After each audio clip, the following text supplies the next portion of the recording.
পুষ্পের বাগান লোহারে চাল দিয়ে ঘিরে ফিরে যাও। আপনি যখন বলেছেন আজ সমস্ত পুষ্পের বাগান এই মুহূর্তে আমি লোহার মোড় জাল দিয়ে ঘেরাও করে দিচ্ছি।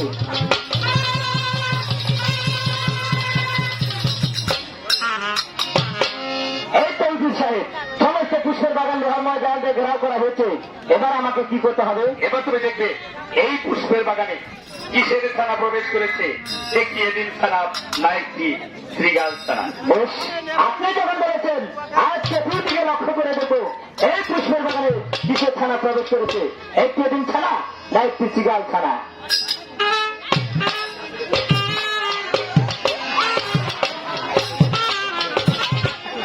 উজির সাহেব, চলো ওইদিকে তো কিছুই দেখতে পাচ্ছি না। ঠিক আছে, অন্যদিকে দেখো। বেশ, আর একবার চেষ্টা করে দেখছি।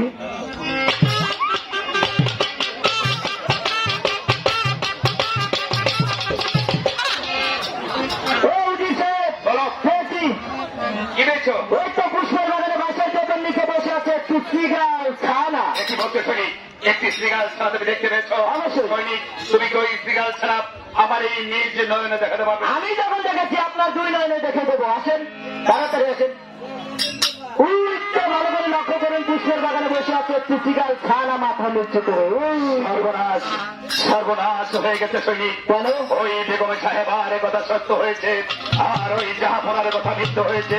শোনো সৈনিক, তুমি ওই জাহাপনার কাছে বলবে ওই পুষ্পের বাগানে একটি এদিনই ছানা পড়বে। উজির সাহেব, বলো। আমার এই মুখে আমি কোনোদিন মিথ্যা বলিনি।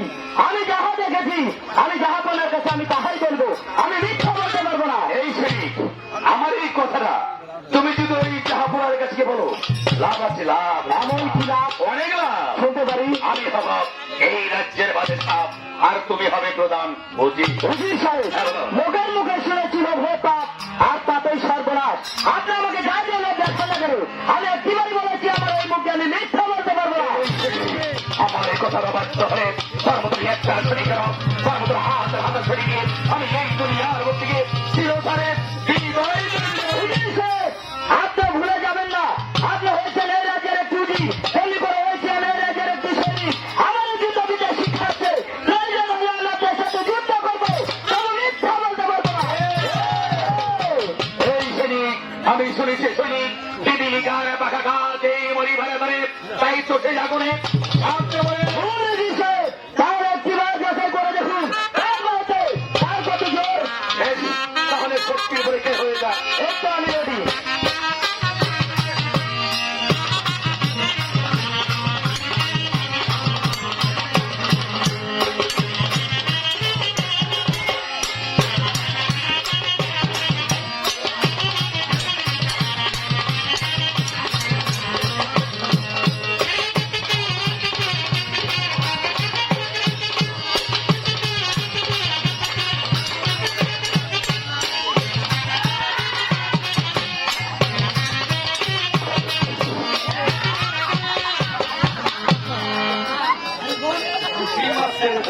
উজির কাকা, এই সৈনিক,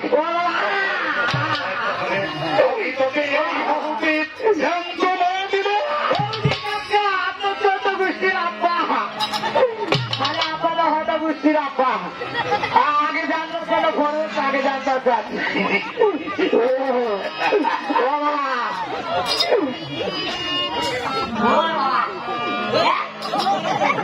মানে সত্যি বাড়াই নিলাম। উজির কাকা, তবে কি কথা, আপনি তো আমাকে রাজি করালেন, ওই রাজার বাড়িকে যে মিথ্যে বলবো, এর পাপের ভাগি কি হবে বলেন?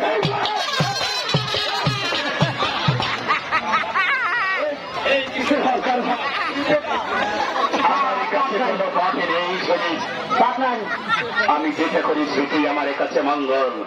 সংশনে এই কথাটা তার মুখ দিয়ে যদি কোনো দিন আজকে জীবনও না, জীবনও না, তবে ঠিক আসলে ভালো হয় না।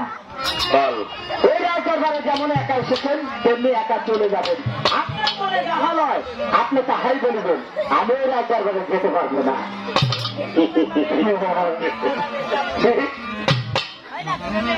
তবে যাবার সময় একটি কথা বলে দেন, আমি বলেছিলাম না এই মুখে মিথ্যা বলবো না, ওই রাজদরবারে যাবো না আর মিথ্যাও বলতে পারলাম না।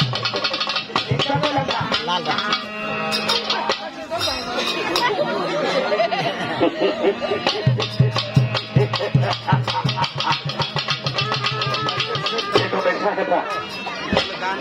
আমি এমন